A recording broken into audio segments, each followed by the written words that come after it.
जैसे एक छोटा सा कैंसर का कीटाणु पूरा कैंसर वापस करके तुम्हें मारने की क्षमता रखता है, ऐसे ही एक मिथ्यात्व जरा सा, के कौन सा जरा सा मिथ्यात्व, जरा सा परिणामों का कर्तापन रह गया, पूरा मिथ्यात्व पड़ा।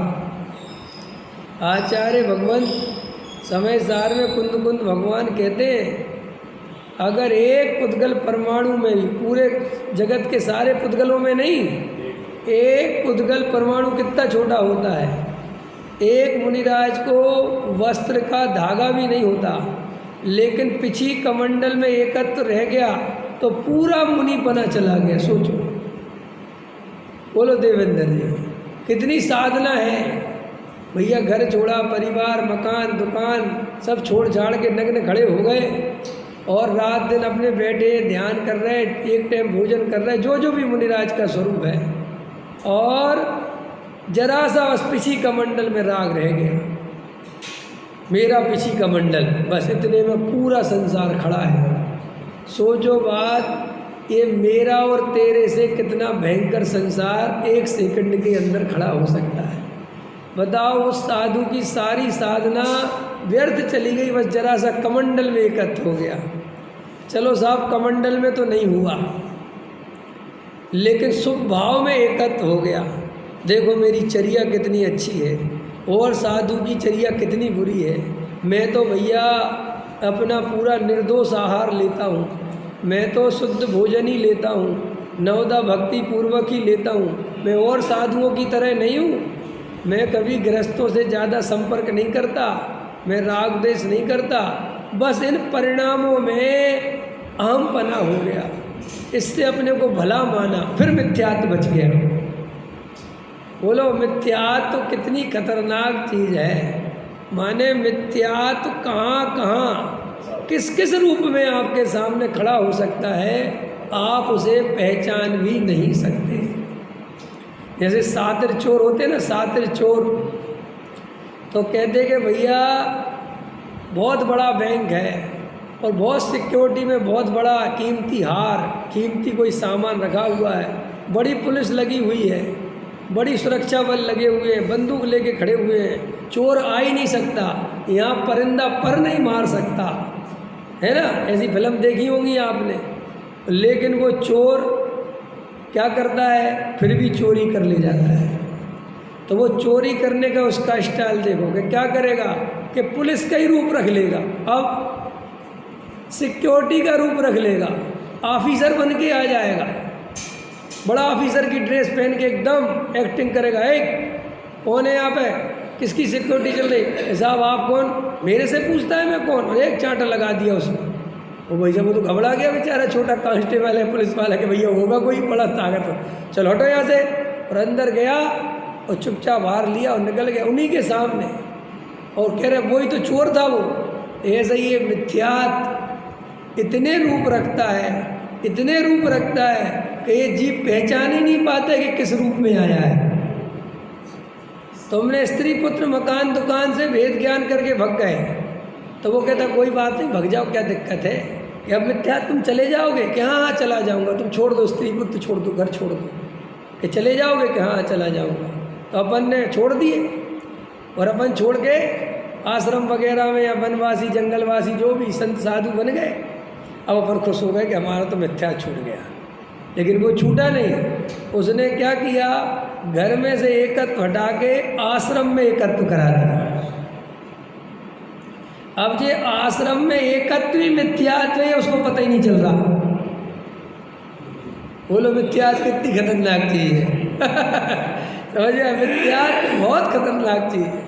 लोगों को लगता अरे मिथ्यात्व भाई साहब सब कुछ मिथ्यात्व है, सारे संसार का कारण, सारे दुख का कारण केवल और केवल मिथ्यात्व है और कोई चीज़ नहीं है।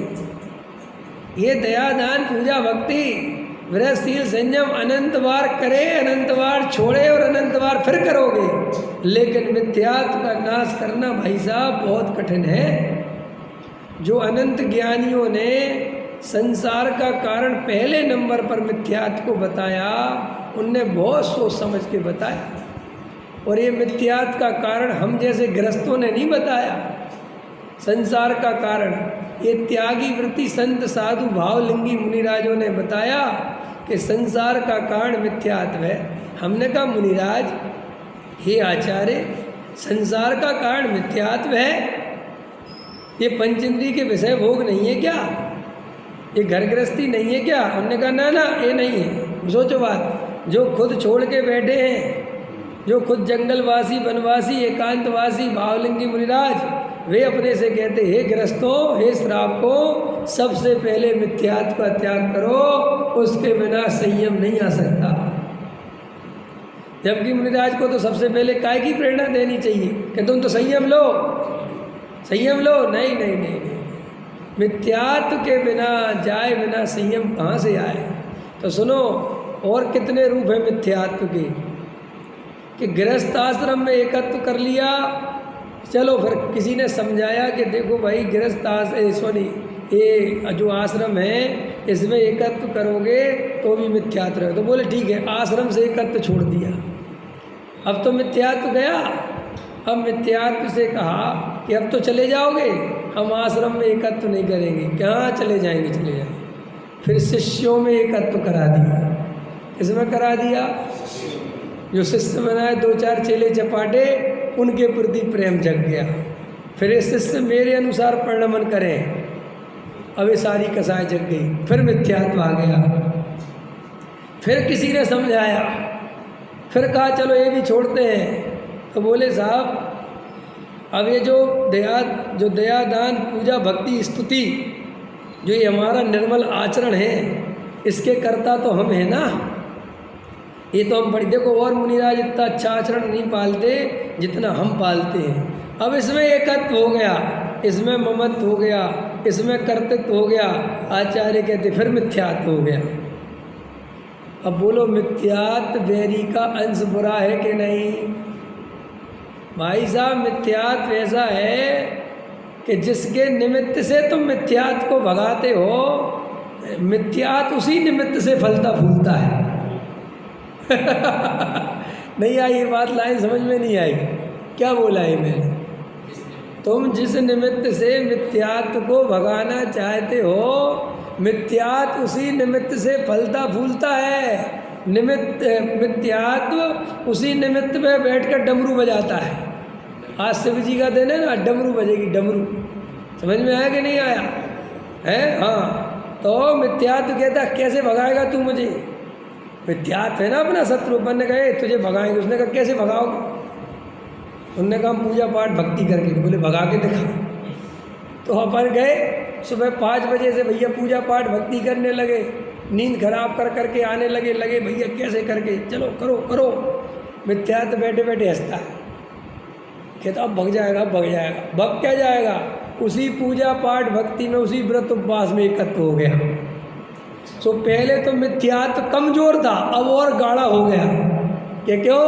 कि अब तो तू पहले अपने को थोड़ा बहुत पापी, थोड़ा अधार्मिक, थोड़ा सोचता ही था। जब से दया दान पूजा भक्ति हुए, जब से व्रतशील संयम हुए, जब से चद्दर ओढ़ी, तब से तो मिथ्यात्व के नाश करने की बात ही खत्म हो गई। अरे बहुत सारे साधु हैं वर्तमान में, बहुत सारे त्यागी वृत्ति हैं। उनसे कहो महाराज मिथ्यात्व का नाश, कहते वो क्या का मिथ्यात्व? मिथ्यात्व से कुछ होता ही नहीं है। मेरा शास्त्र में लिखा है, वो तुमने ऐसो को लिखा है। हमने तो जो है सीधे मुनि व्रत धार लिए, हमने तो ब्रह्मचारी व्रत ले लिया। हमें कहे का मिथ्यात्व? मिथ्यात्व तुम विषय भोगों में लगे हो, तुम कसायों में लगे हो, तुम गृहस्थी में लगे हो, तुझे है मिथ्यात्व। माने उनकी तो मिथ्यात्व की परिभाषा क्या है? जो जीव विषय भोगों में लगा है, घर गृहस्थी में लगा है, वो मिथ्या दृष्टि। और जिसने पंच इंद्रिय के विषय भोग छोड़ दिए, जाके त्यागी वृत्ति खड़ा हो गया, अब वो सम्यक है, वो मोक्ष मार्ग की बात खत्म। ये श्रद्धान प्रदान ये कुछ लेना दे। उस श्रद्धान की अगर प्रश्न उठाओ तो एक ही बात कह रखी है, हमें देव सास गुरु की श्रद्धा है ना, हमें 7 तत्व पता है ना, हो गया सब में सन्निभे। क्या सब में इससे ज़्यादा कुछ है थोड़ी? तत्वार्थ श्रद्धा नाम सम्यक दर्शनम। 7 तत्वों की श्रद्धा का नाम सम्यक दर्शन। और हमें 7 तत्व पता है और हमें उनकी श्रद्धा है कि हाँ ऐसा है। इसमें क्या दम है? तो बोलो उससे पूछो कि महाराज शास्त्रों में लिखा है मुनि व्रत धार अनंत बार गिरे में को बजायो पहले जातम क्या, तो पता क्या कहता है, वो सही लिखा है कि क्यों कौन से महाराज, अरे वो जो क्रिया सही नहीं पालते,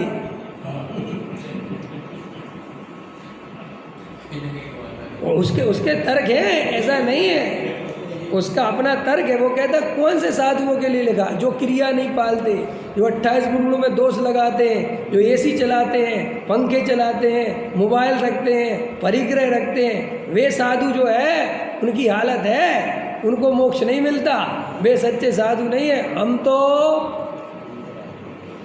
कड़ी धूप में विहार करते हैं, कोई अपना परिग्रह नहीं रखते, हम तो शुद्ध तेरापंथी साधु हैं। ये तो अन्य पंथियों की कहानी है। ऐसा राग देश करता रहता है प्रत्यक्ष में, अपने अहंकार का पोषण करता रहता है प्रत्यक्ष में। यही तो मिथ्यात्व की जीत है, यही तो मिथ्यात्व का खेल है। मिथ्यात्व यही तो चाहता है कि तू कैसे भी करके अहंकार के पहाड़ पे चढ़ा रहे, कैसे भी करके तू ये विपरीत मान्यता बना के रखे, कैसे भी करके तू नो कर्म द्रव्य कर्म भाव कर्म में एकत्व करता रहे बस। और फिर तुझे जो करना है तू वो करता रहे, मैं तेरा पीछा छोड़ने वाला। तो हम मिथ्यात्व जिस निमित्त से भगाने की कोशिश कर रहे हैं, मिथ्यात्व उसी निमित्त से मजबूत हो रहा है। क्या तुम दया दान पूजा भक्ति व्रत शील संयम आदि जड़ की क्रिया से संसार का नाश करना चाहते हो, मिथ्यात्व का नाश करना चाहते हो, कर्मों का नाश करना चाहते हो, और आचार्य कहते हैं यही सबसे बढ़िया संसार बढ़ाने के कारण है। क्यों? कोई जीव पंच इंद्रिय के विषय भोगों में लगता है तो उसे थोड़ा बहुत पाप लगता भी है, लेकिन दया दान पूजा भक्ति व्रत शील संयम कर लिए 2-4 घंटे और फिर दिन भर पाप करो। समझ में आया? गंगा जी में नहाया है कुंभ के मेले में, फिर साल भर पाप करो। नहीं समझ में आया?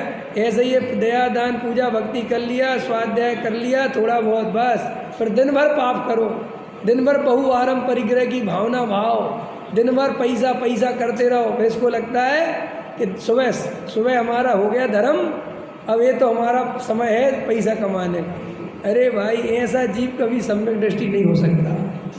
जैसे 24 घंटे अपने आत्मा से सच्चा प्रेम है, जैसे 24 घंटे आत्मा की ही महिमा है, जैसे 24 घंटे अपना त्रिकाली ध्रुव भगवान आत्मा ही उपादेय है, वो ही जीव संसार सागर से पार होता है, वो ही जीव आत्मा का अनुभव कर पाता है।